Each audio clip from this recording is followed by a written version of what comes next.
In Clash Royale, where and when you deploy your troops can change the trajectory of the match, because that's like basic gameplay. A single tile to the right or the left could completely cause an entirely new interaction that could mean the difference between fully defending or taking thousands of damage. Most players default to building a push from behind the king tower, not even thinking about what other options might be available. A more experienced player knows when to deploy troops in the corner and when to deploy them behind the king tower, and would pick based on the circumstances of the match. Being experienced myself, I made a list of interactions to explain the difference between the corner versus behind the king tower. Off the top of anyone's head, splitting stuff comes into mind, as it's not possible to split troops when you play them on the corner. But that's irrelevant, because if you wanted to play them in the back without splitting them, you can still choose to play them behind the king tower. But why even deploy them in the back? The whole point of deploying troops in the back is to have more elixir by the time they cross the bridge, so you can support them better. Behind king seems to be the common choice for both ranged troops and tanks, as specifically for the ranged troops it would be slightly harder to kill them with the miner,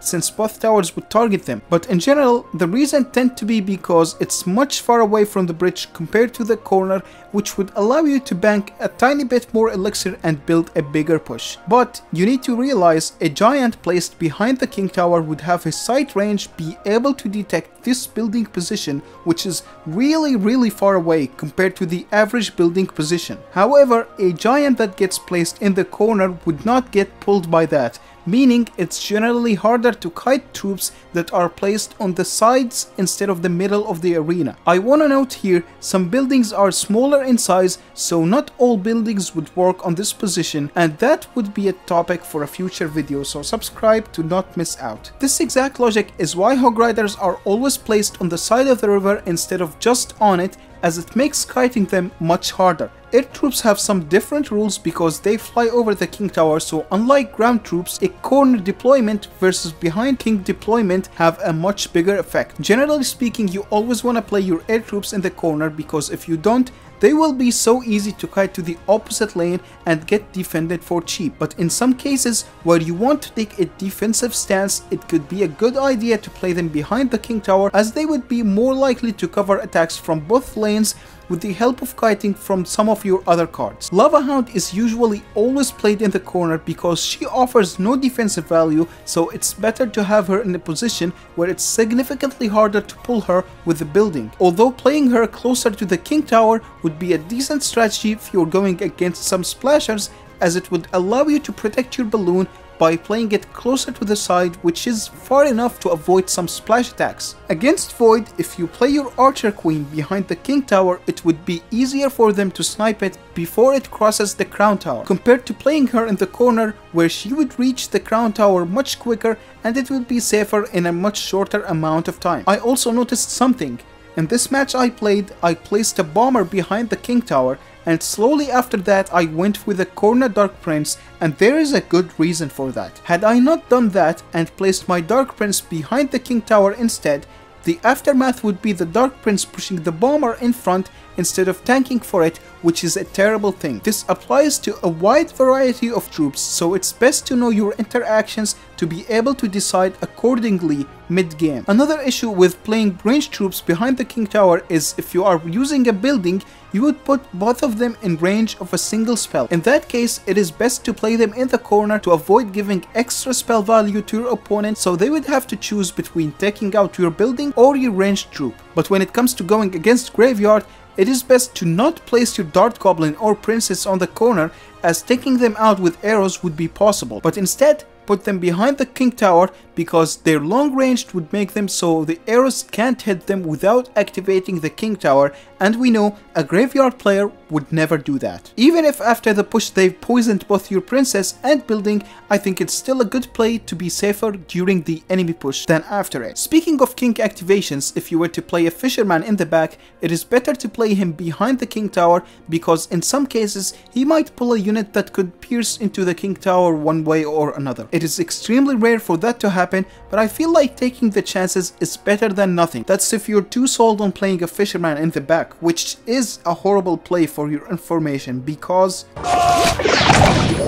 I do want to take this chance to mention in this fisherman situation the bowler was played on the corner and not behind the king tower, as if they played the bowler behind the king tower it would not line up and activate the king tower. The same goes against firecracker, as cycling your cards behind your king tower would make it more likely to just randomly get a king tower activation. Now if you were the one using firecracker, both deployments are valid depending on the situation. If the opponent is attacking the same lane you attack from, most of the time it is best to play your firecracker on the corner when defending, as you would stay in the same lane after the push and hopefully get you some chip damage after that. If the opponent is attacking opposite lane, you could play her towards the king side, as the recoil pushback from her attack would cause her to get pushed back to the other side and hopefully get you some chip damage as well. Lane switching also becomes an issue against Tornado if you played your Sparky behind the king tower, as they can pull it to the opposite lane and save their Electro Giant from getting blown up.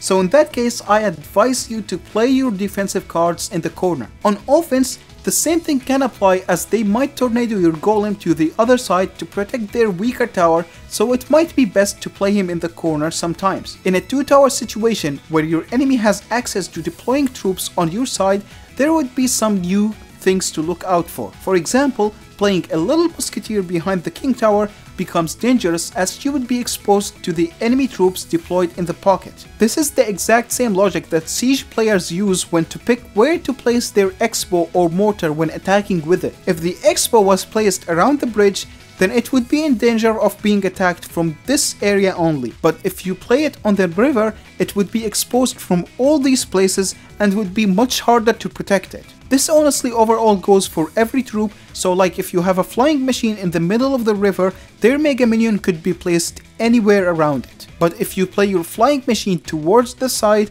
then it would only be in danger of attack from this section over here. Now if we go back to our little musketeer, if she was in this place she might get attacked from these sides, but if you play her in the corner, she is mostly safe, as she would remain hidden behind the crown tower during your enemy push. On the opposite end of the stick, when you lose a tower, cards like guards or bowler are better played behind the king tower, as they would cover up random ambush attacks your enemy might throw at you. Like if you play such cards in the corner, you might be unable to react in time, as they wouldn't really distract enemy troops and give you enough space to react. This defense setup logic reminds me, against drill or miner, you want to play your melee troops on the corner sides, as they would be closer to the potential position a miner or a drill can be played on. Ranged troops on the other hand are better played behind the king tower, because if you play them on the corner and coincidentally a drill is placed on the same side, it might take them out entirely. Now obviously a bowler wouldn't care about that, because he can defend it by himself, so you know, use logic when deciding. Like how we use logic to defend Mighty Miner by playing stuff in the middle so his ability becomes obsolete. If you for some reason wanted to play something in the back instead of the middle to stop him, a corner position is bad because it allows him to escape to the other side. But if you split your troops behind the king tower with the right timing, it would become impossible for him to switch lanes, as he will get caught immediately when he does that. And finally, when playing Princess, as long as you have 2 towers, you should always go behind the king tower, as that allows her to cover up both lanes with her range and help defend any upcoming push. If you play her on the corner, she might end up being completely useless if the enemy attacks on the opposite lane, so keep that in mind. I don't even know what to say here, but like, I think it's really crazy that I've never seen a single video about this topic in my entire life, my dudes.